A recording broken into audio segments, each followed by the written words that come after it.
প্রিয় দর্শক এবং শ্রোতাবৃন্দ, আপনারা যারা আমার ভিডিও দেখেন, আপনাদের সবাইকে আমি অনুরোধ করব এই ভিডিওটা কিন্তু আপনারা একেবারে গোড়া থেকে শেষ পর্যন্ত দেখবেন। কারণ আমার কাছে এত গুরুত্বপূর্ণ ভিডিও অতীতে আমি কখনো করেছি আমার মনে হয় নাই। খুবই ভয়ঙ্কর রকমভাবে সিগনিফিক্যান্ট এই ভিডিওটা, যেটা বাংলাদেশের অস্তিত্বের প্রশ্ন এবং বাংলাদেশের ভবিষ্যতের প্রশ্ন। সুতরাং যারা বাংলাদেশকে ভালোবাসেন তাদেরকে কিন্তু এই ভিডিওটা দেখতেই হবে, আপনাদেরকে আমি অনুরোধ করছি। তো শুরু করা যাক। ডক্টর মোহাম্মদ ইউনূস এখন একটা বিরাট পারিষদ নিয়ে যে কত 104 জন না কয়জন, তো উনি তো আমেরিকায় গেছেন জাতিসংঘের ভাষণ দিবেন এবং তাতে নাকি 700 কোটি টাকা খরচ হবে। এখন বাংলাদেশের কোষাগার থেকে যাবে ডক্টর মোহাম্মদ ইউনূসের কি, তাই না? তো এটা নিয়ে অনেক কথা, অনেক ভিডিও অলরেডি অনেকে করে ফেলছে। বাট সবচাইতে ভয়ঙ্কর সিগনিফিক্যান্ট যে বিষয়টা সেটা হচ্ছে যে ডক্টর মোহাম্মদ ইউনূস এইবার একেবারে প্রাতিষ্ঠানিকভাবে আন্তর্জাতিক বিশ্বে উনি দেখিয়ে দিলেন যে বাংলাদেশে এখন প্রকৃতপক্ষে তালিবানিরাই ক্ষমতায়, এবং একেবারে মানে চোখে আঙ্গুল দিয়ে দেখিয়ে দিলেন এবং এমনভাবে দেখিয়ে দিলেন যেটা বুঝতে কিন্তু আর কারো কোনো সমস্যা নাই। এরপরে ডক্টর মোহাম্মদ ইউনূস যত কথা ওখানে বলুন, আর বাংলাদেশের সংবাদ অথবা বিভিন্ন লোকজন যতভাবেই প্রমাণ করার চেষ্টা করুক যে না, বাংলাদেশে একটা গণতান্ত্রিক আন্দোলন তৈরি করার জন্য বা গণতন্ত্র প্রতিষ্ঠার জন্যে বাংলাদেশে ওই যে 5 আগস্ট 2024 সালে একটা যে গণঅভ্যুত্থান ঘটছে, এইটা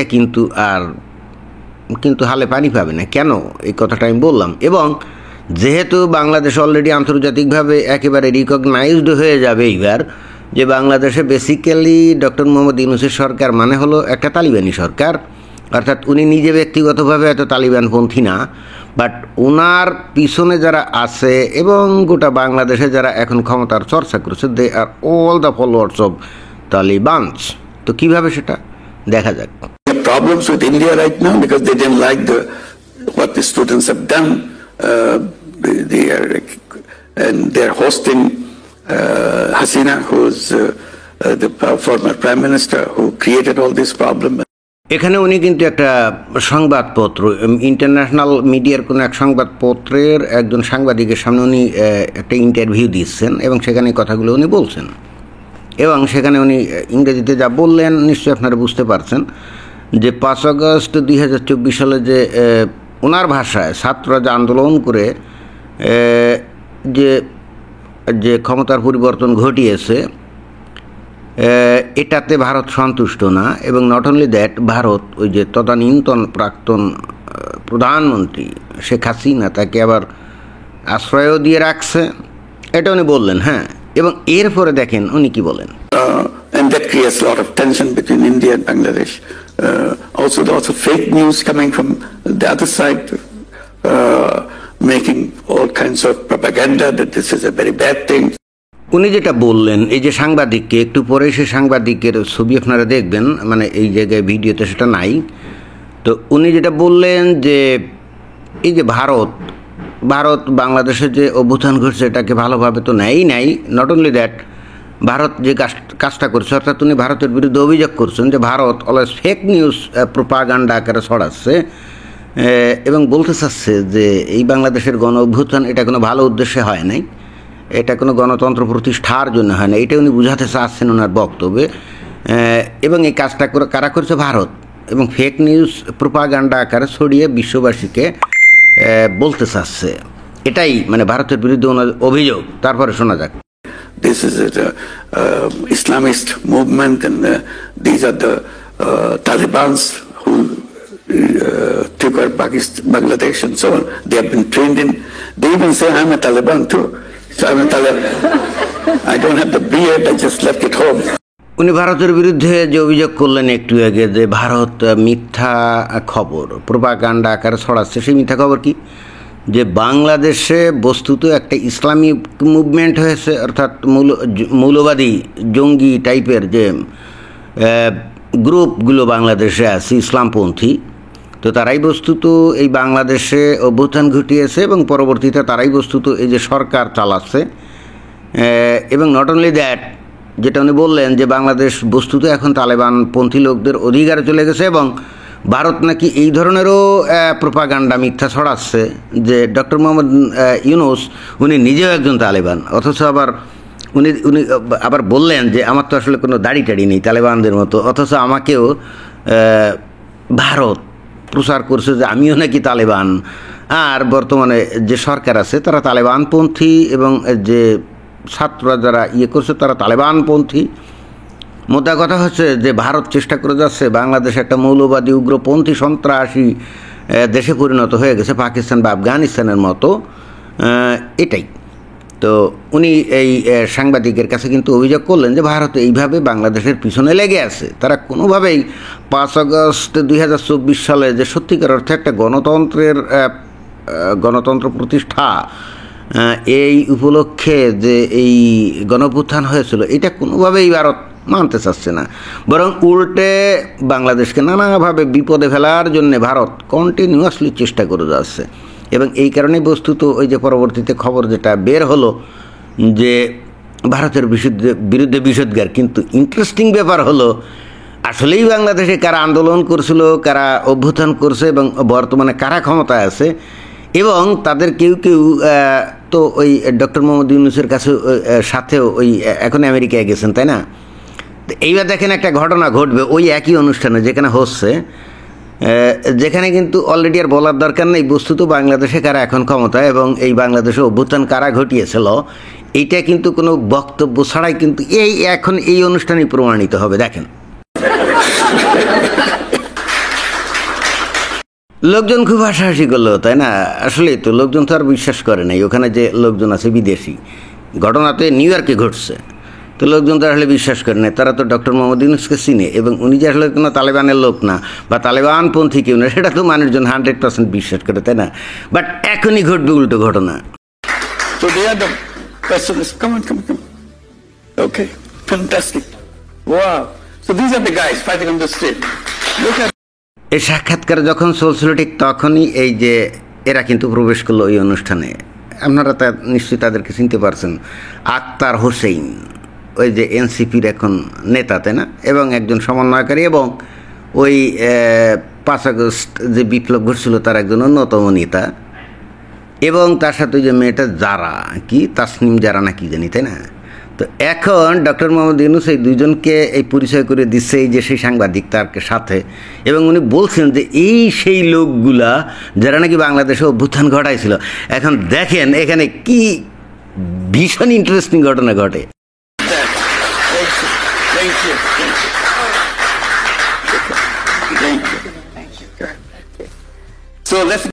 একেবারে খুব উৎফুল্ল হয়ে মহাসাড়ম্বরে ডক্টর মোহাম্মদ ইউনূস কিন্তু এখন এই যে আক্তার হোসেন এবং এই তাসনিম জারাকে পরিচয় করা দিচ্ছে যে দেখেন ওই সাংবাদিক হাত বাড়িয়ে দিল এই আক্তার হোসেনকে কি মানে হ্যান্ডশেক করার জন্য, তাই না?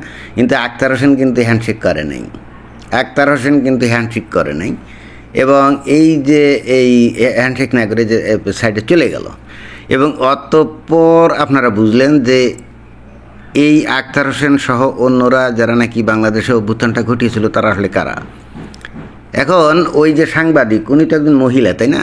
মহিলা বলেই কিন্তু তার সাথে কিন্তু হ্যান্ডশেক করলো না এই আক্তার হোসেন। তো পৃথিবীতে কারা মহিলাদের সাথে হ্যান্ডশেক করে না আপনারা নিশ্চয়ই জানেন। একমাত্র এই উগ্রপন্থী তালেবান স্টাইলের লোকজনই একমাত্র মহিলাদের সাথে তারা হ্যান্ডশেক করে না, এটা তো সবাই জানে এখন, নাকি? তো এখন এই সাংবাদিকের সামনে এতক্ষণ ধরে যে ডক্টর মোহাম্মদ ইউনূস নানা রকম কথাবার্তা বলে যাচ্ছে, হাসাহাসি করলো, তাই না? একটু আগে জাস্ট বলল যে ভারত অপপ্রচার করে যে যারা নাকি আন্দোলন করছিল তারা সব তালিবানপন্থী বলে এবং উগ্রপন্থী ইসলামিস্ট বলে ভারত প্রোপাগান্ডা ছড়াচ্ছে, যেটা নাকি আসলেই ভুল। এখন এই কথা বলতে বলতে এখন সেই আন্দোলনকারীরা কিন্তু এখানে হাজির, এবং তাদের আচরণ থেকে এই সাংবাদিক এখন কি বুঝলেন যে ডক্টর মোহাম্মদ ইউনূস যে সমস্ত কথা বললেন এটা রাইট, নাকি ভারত যে ন্যারেটিভ প্রচার করে যাচ্ছে, বাংলাদেশের বিরুদ্ধে যে অভিযোগ করে যাচ্ছে সেটা রাইট? এই প্রশ্নটা আপনাদের কাছেই থাকলো। এবং এ থেকে এই সাংবাদিক তো বুঝলোই, আর যেহেতু সারা পৃথিবীতে এই অনুষ্ঠানটা প্রচারিত হলো, সারা পৃথিবীও বুঝলো যে প্রকৃতপক্ষে বাংলাদেশে আন্দোলন কারা করছে এবং বর্তমানে কারা এই ডক্টর মোহাম্মদ ইউনূসের মাধ্যমে ক্ষমতায় আছে এবং ক্ষমতা চালাচ্ছে, তাই না? এবং তাদেরকে নিয়ে ডক্টর মোহাম্মদ ইউনূস আবার একেবারে ডাইরেক্টলি আমেরিকায় গিয়ে হাজির হয়ে গেছেন, তাই না? তো ডক্টর মোহাম্মদ ইউনূস কিন্তু আর লুকাতে পারলেন না বস্তুত কারা তাকে ক্ষমতায় বসিয়েছে এবং বস্তুত কারা বাংলাদেশে আন্দোলন করছে। আসলে তারা গণতান্ত্রিক কেউ কিনা অথবা তালেবানপন্থী লোকজন কিনা, অন্তত আখতার হোসেনের এই আচরণ থেকে কিন্তু পরিষ্কার বোঝা গেল। এবং বাংলাদেশের মানুষও কিন্তু আমার মনে হয় বুঝে গেল যে আসলে এই তথাকথিত সমন্বয়কারী বা এনসিপির নেতা এগুলো যত যাই কথা টথা বলুক, আসলে এরা যে কোন আদর্শের অনুসারী তা কিন্তু বোঝা গেল, ঠিক না? আর ঠিক এই কারণেই আওয়ামী লীগের প্রতি এদের কিন্তু ভয়ঙ্কর আক্রোশ। কেন? কারণ আওয়ামী লীগ যত কথাই বলি না কেন, যতই অন্যায় আকাম কুকাম তাদের নেতারা করুক না কেন, যদিও তারা পুরোপুরি মুক্তিযুদ্ধের চেতনা লালন করে আমরা তো মনে করি না, কিন্তু তারপরও যদি হালকা টাইপেরও কিছু ধ্যান ধারণা কারোর মধ্যে থাকে, আওয়ামী লীগের মধ্যেই আছে, তাই না? আর ঠিক এই কারণে এদের উপরে এদের ভীষণ আক্রোশ। এবং ঠিক এই কারণে কিন্তু ডক্টর মোহাম্মদ ইউনূসকে দিয়ে তাদেরকে নিষিদ্ধ ঘোষণা করেছে এবং এই কারণে তাদের নেতাকর্মীদের পিটিয়ে হত্যা করছে, লাখে লাখে তাদেরকে জেলে ঢুকিয়েছে, যাতে করে বাংলাদেশে সত্যিকার অর্থেই একটা গণতান্ত্রিক পদ্ধতিতে বা গণতান্ত্রিক সিস্টেমে তালেবানি সিস্টেম কায়েম হতে পারে। অর্থাৎ আগামী নির্বাচনে যদি আওয়ামী লীগ যদি ইলেকশন করতে না পারে, তাহলে একেবারে নিশ্চিতভাবে ধরে নেওয়া যায় যে ইসলামপন্থী দলগুলো, বিশেষ করে জামাত ইসলামের নেতৃত্বেই এরা কিন্তু ক্ষমতায় যাবে এবং তখন এই এনসিপি কিন্তু এই জামাত ইসলামের সহযোগী হবে। এখন আপনারা অনেকে শোনেন না যে এনসিপি জামাত ইসলামের সাথে অনেক কথাবার্তা, অনেক এটা বিরোধিতা, অনেক এগুলো আসলে অভিনয়, কিন্তু এন্ড অফ দ্য ডে তারাই কিন্তু ক্ষমতায় যাবে এবং জনগণই তাদেরকে ক্ষমতায় বসাবে। কারণ বাংলাদেশের মানুষও তো আসলে ধর্মোন্মাদ, তারাও তো আসলে যত কথাই বলা হোক না কেন আসলে তো তালেবানপন্থী টাইপ হয়ে গেছে, না তো অস্বীকার করার কোনো কায়দা নেই, তাই না? তো অতএব এখানে ডক্টর মোহাম্মদ ইউনূসকে আসলে দোষ দেওয়া যায় না, কারণ দেশের মানুষই যদি তালেবানপন্থী হয় সেখানে ডক্টর মোহাম্মদ ইউনূস কী করবে? বরং এটাই একটা ইন্টারেস্টিং ব্যাপার যে বাংলাদেশের মানুষ তালেবানপন্থী হলেও আমেরিকা এমন একজনকে ক্ষমতায় বসিয়ে দিয়েছে বাই চান্স, যে নাকি নিজে আবার তালেবান না, যে নাকি নিজে হয়তো আমার ধারণা নাস্তিক, তাই না? তো এই জন্য বলছিলাম যে এই ভিডিওটা খুবই গুরুত্বপূর্ণ হতে যাচ্ছে এবং এই যে আন্তর্জাতিক মঞ্চে বাংলাদেশকে সত্যিকার অর্থে একটা তালেবানপন্থী দেশ হিসাবে এই যে তুলে ধরা হলো, অর্থাৎ যারা নাকি এখন ক্ষমতা আছে, যারা আন্দোলন করেছিল তারা যদি তালেবানপন্থী হয়, তাহলে ক্ষমতায় কারা আছে? তালেবানপন্থী লোকজনই আছে, যেটা নাকি ভারত অভিযোগ করেছে। তো এটা তো 100% সত্য প্রমাণিত হলো, তাই না?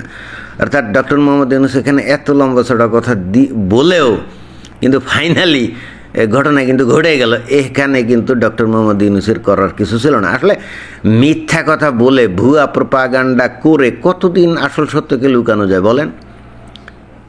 এবং এই আখতার হোসেন সে কিন্তু এয়ারপোর্টও তাকে কিন্তু ওই যে ইমিগ্রেশন হেনস্থা করছে, কারণ তাকে মনে করছে যে এই লোক তালেবানপন্থী বা উগ্রপন্থী বা টেরোরিস্ট টাইপের কিছু, এই জন্য তাকে কিন্তু 1 ঘন্টা ইন্টারোগেশন করছে। যদিও ডক্টর মোহাম্মদ ইউনূসের সাথেই কিন্তু গেছে আন্তর্জাতিক এই মানে ইউএন মিশনে, কিন্তু তারপরেও তাকে কিন্তু করেনি, স্পেয়ার করেনি।